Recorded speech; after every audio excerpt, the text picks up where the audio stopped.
एक जंगल में एक शेर रहता था।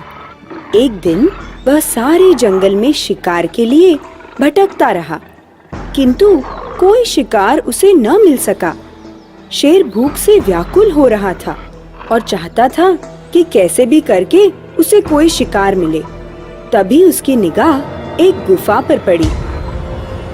उसने सोचा कि गुफा में कोई न कोई जानवर जरूर होगा, उसे मारकर अपनी भूख शांत कर लूंगा। यही सोचकर उसने गुफा में झांका, लेकिन गुफा खाली पड़ी थी। उसमें रहने वाला पशु वहां से जा चुका था।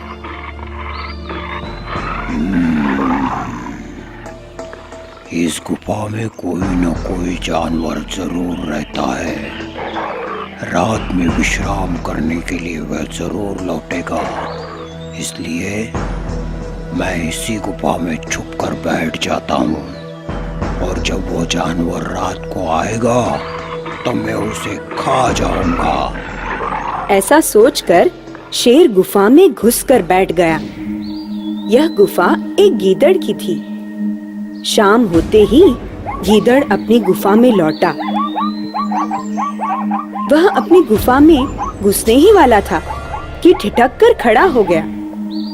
उसे शेर के पंजों के निशान दिख गए थे। गीदड़ सोचने लगा कि शेर के गुफा में घुसने के तो निशान दिखाई दे रहे हैं, लेकिन उसके लौटने के निशान नहीं हैं। इसका मतलब है कि शेर अभी भी गुफा के अंदर बैठा मेरे लौटने का इंतजार कर रहा है। गीदड़ की बुद्धि बहुत तेज थी। उसने यह जानने के लिए कि शेर अंदर है कि नहीं, एक तरकीब सोची और उसने गुफा के बाहर से ही आवाज लगाई, गुफा, ओ गुफा, मैं आ गया हूँ। अब शेर ने गीदड़ की आवाज सुनी तो वह और भी दम साध कर बैठ गया। गीदड़ ने दोबारा आवाज लगाई, गुफा, ओ गुफा, आज तुम खामोश क्यों हो? मेरी बात का उत्तर क्यों नहीं देती? लेकिन अंदर से किसी की आवाज न आई। शेर एकदम से तैयार होकर बैठ गया। अरे, आज तो लगता है कि मेरी गुफा मुझसे नाराज हो गई है। मेरी बात का उत्तर ही नहीं दे रही।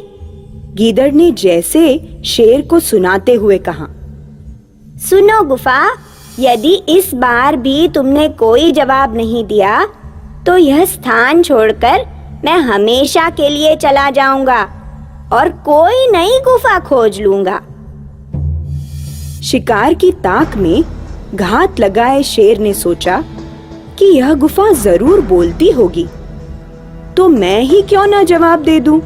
गुफा किसी आवाज में गीदड़ को उत्तर दे ही देती होगी।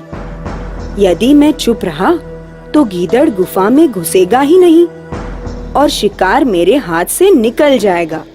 यही विचार कर उसने हल्की सी आवाज अपने मुंह से निकाली,